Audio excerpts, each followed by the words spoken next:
Crushgasm, the podcast dedicated to the highs and lows of crushes. From their first to their worst, we're going to cover them all with a cascade of characters, including our guest today, a girl who's counting down the days until she sees Garth Brooks in Vegas in 2023.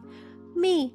Yes, I not only got a ticket to one of my music crushes shows, but I also got a handful of crushes to talk about that just really stole my heart over the past 300 and something days. So let's get to it, because in the words of the iconic SpongeBob SquarePants, I'm ready. Okay, so 2022 was the first year I lived entirely out of California, and it's actually not that bad. Yeah, the rain can get me from time to time, but you know what? It was never California I loved. It was the people. And really early on in my move, one of my aunts told me that you really have to leave home to experience life, because without those moments on your own, what the fuck are you even doing? So shout out to my Aunt Booley for that piece of wisdom. Old black women, full of those wise words, aren't they? So from one stellar black woman to another, let's kick this off with Keke Palmer. She was inescapable this year, which I'm not complaining about. I think she's an example of how to go from a child actor to a respected adult powerhouse in movies and TV. Her and Hilary Duff could teach a class together because, no drama, just perfection. Keke Palmer's year, though, all started with Jordan Peele's Nope, which, if you know me, I'm always going to check out what Jordan Peele puts out.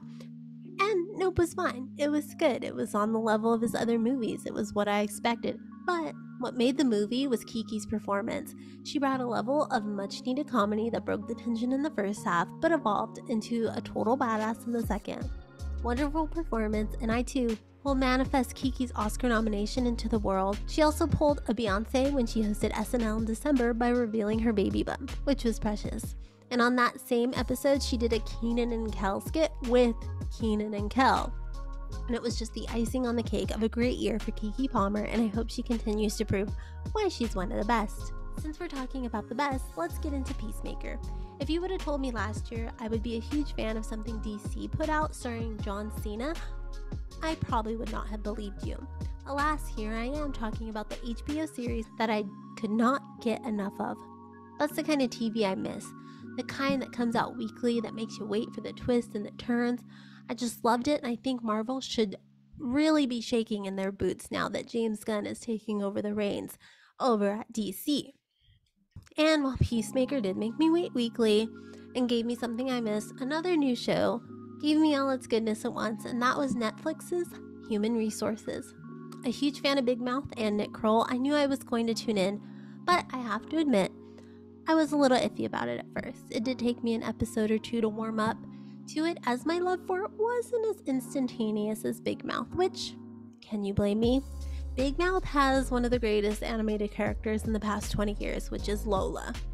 Nevertheless, I continue to watch, and while Big Mouth reminds me and makes sense of what I went through as a kid, Human Resources definitely hit home a little harder because it's the here and the now. I mean, that episode with the grandma's passing, freaking lost it.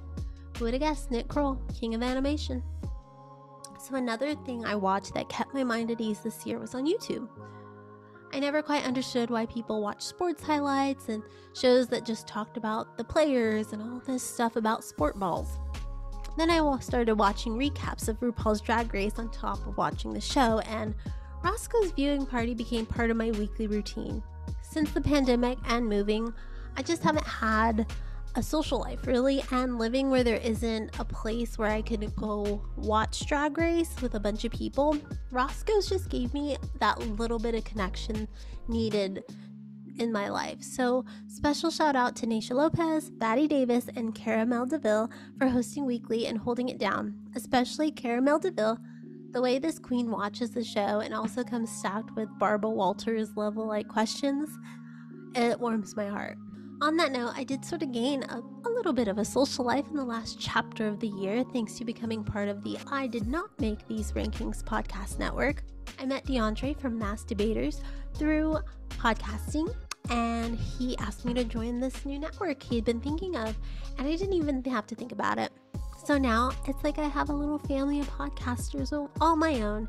So to Dre, Amanda from The Sibless, Casey from An Evening at the Movies, and Harvey from Love is Black, Thank you for welcoming me and this show into your crew, and I can only hope for even more greatness in the new year. Well, that's it. Just a handful of crushes from this year, and if we need a recap, that's Kiki Palmer, Peacemaker, Human Resources, Roscoe's Viewing Party on YouTube, and the I Did Not Make These Rankings podcast network. And if you want to know who made the rest of the list, you have to check out crushgasmpodcast.com any day after this goes up, because it's definitely going to be there because I've already written it out and it's already there. So thank you so much for taking the time to listen to me talk about some of my 2022 crushes, and for checking out all the other crush tales that we had throughout the year. And as I inch towards 100 episodes, stay tuned for a lengthy homage that's in the works and more guests in the new year. You can find all of Crushgasm's information below, as well as on crushgasmpodcast.com. And until next time, as always, keep crushing it.